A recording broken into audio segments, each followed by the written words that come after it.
Louvado seja nosso Senhor Jesus Cristo. Nós estamos reunidos para fazer o nosso encontro com Maria, nosso 47º encontro. É o documento de Pio XII sobre a declaração da Assunção de Nossa Senhora. Vamos trabalhar hoje número 34 e 40.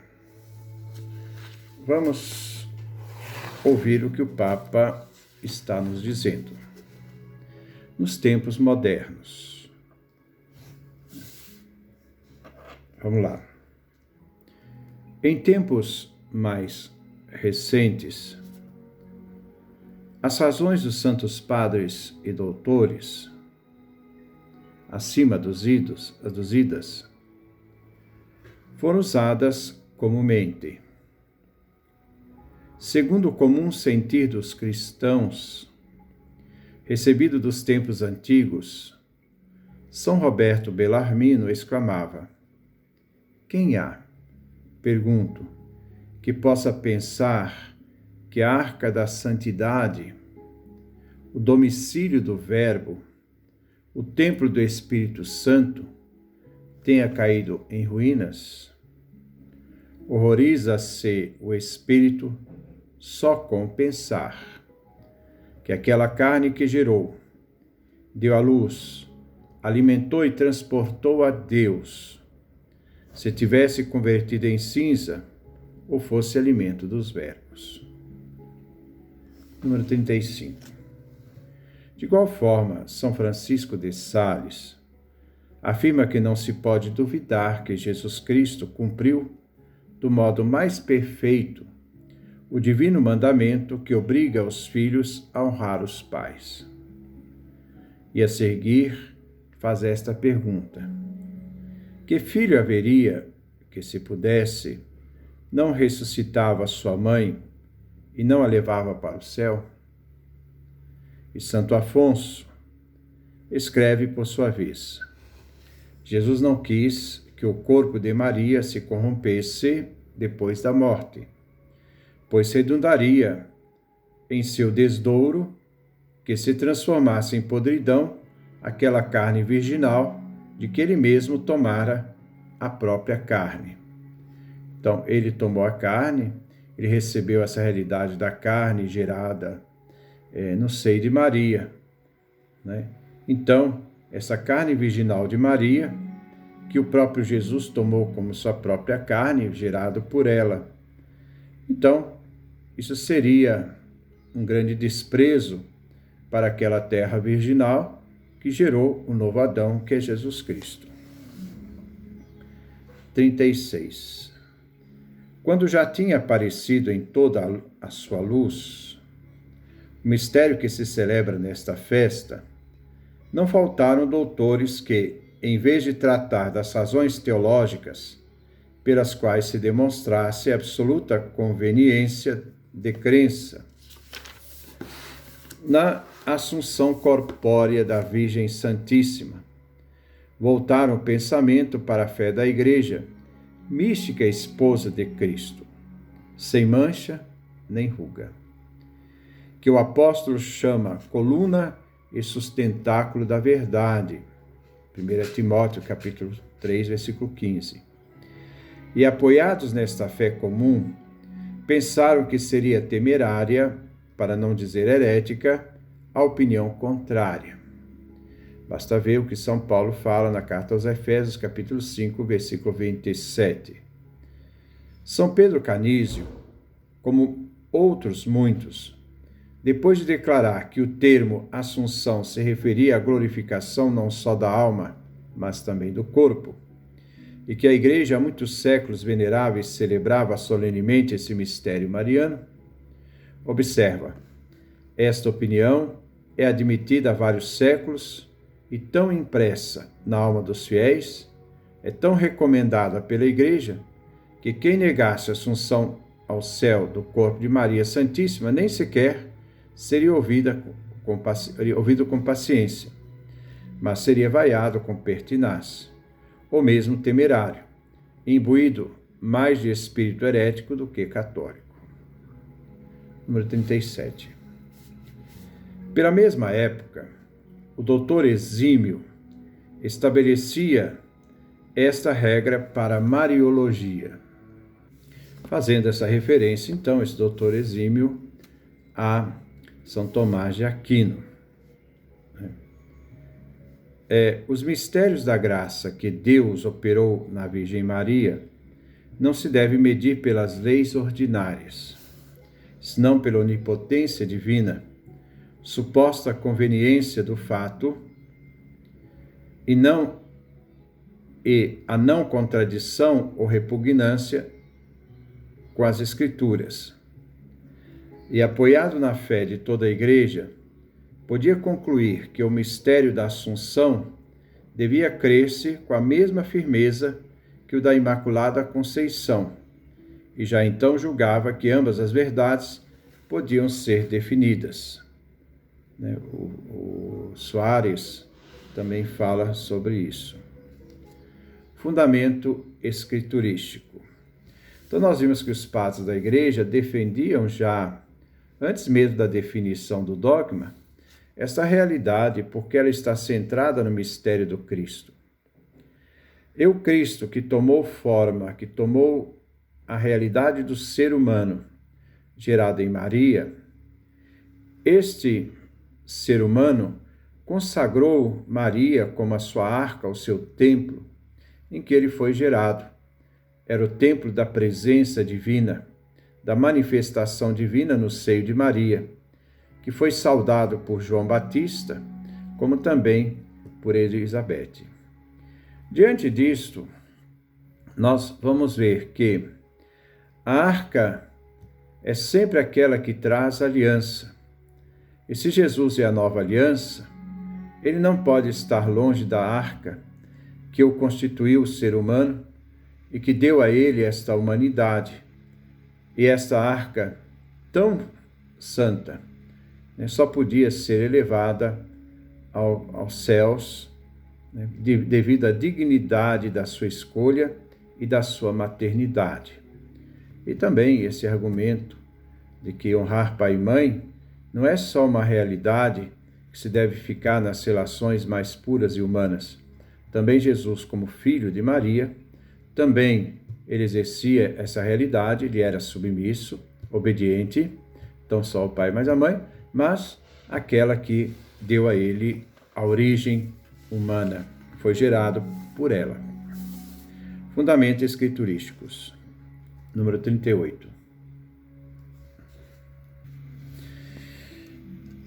Todos esses argumentos e razões dos santos padres e teólogos apoiam-se em último fundamento na Sagrada Escritura.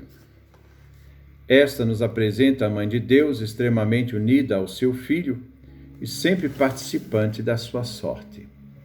Como os textos do Antigo Testamento, todos eles apontavam para a realidade de Jesus Cristo, numa história pedagógica que faz com que Deus caminhe com seu povo até atingir o ápice dessa história em Jesus Cristo, esta realidade pedagógica de Deus na obra da salvação também apontava para Maria na Sagrada Escritura, como toda aquela realidade da realização, onde o próprio Filho dele estaria presente na realidade para anúncio dessa boa nova do reino de Deus. Pelo que parece quase que impossível contemplar aquela que o concebeu, deu à luz, alimentou com seu leite a Cristo, e teve nos braços, apertou contra o peito, estivesse agora, depois da vida terrestre, separada dele, se não quanto à alma, ao menos quanto ao corpo. Nosso Redentor é também filho de Maria, e como observador perfeitíssimo da lei divina, não podia deixar de honrar a sua Mãe Santíssima, logo depois do Eterno Pai. E podendo ele adorná-la com tamanha honra, porque para ele tudo é possível, não só como Pai Criador, mas como Filho co-criador, porque o Pai criou todas as coisas por meio do Filho. Isso tudo faz parte da disposição do plano eterno de salvação do Pai, o Filho também age em consonância desse plano de salvação paterno. Então ele age também em relação a Maria. E podendo ele adorná-la com tanta honra, preservando-a da corrupção do sepulcro, deve crer-se que realmente o fez. 39. E convém, sobretudo, ter em vista que, já a partir do século II, os santos padres apresentam a Virgem Maria como nova Eva, isto é, a Eva da nova criação. Sujeita, sim, mas intimamente unida ao novo Adão, que é Jesus, na luta contra o inimigo infernal. E essa luta, como já se indicava no proto-evangelho, acabaria com a vitória completa sobre o pecado e sobre a morte, que sempre se encontram unidas nos escritos dos apóstolos das gentes, isto é, São Paulo, Romanos capítulo 5, Romanos capítulo 6, primeira carta aos Coríntios capítulo 15, do versículo 21 a 26, também nessa carta aos Coríntios capítulo 15, versículos 54 e 57. Assim como a ressurreição gloriosa de Cristo constitui parte essencial e último troféu desta vitória, assim também a vitória de Maria Santíssima, comum com a do seu Filho, deveria terminar pela glorificação do seu corpo virginal. Pois, como diz ainda o apóstolo, quando este corpo mortal se revestir de imortalidade, então se cumprirá o que está escrito: a morte foi absolvida na vitória. Aqui na primeira carta de São Paulo aos Coríntios, capítulo 15, versículo 14. Parágrafo 40.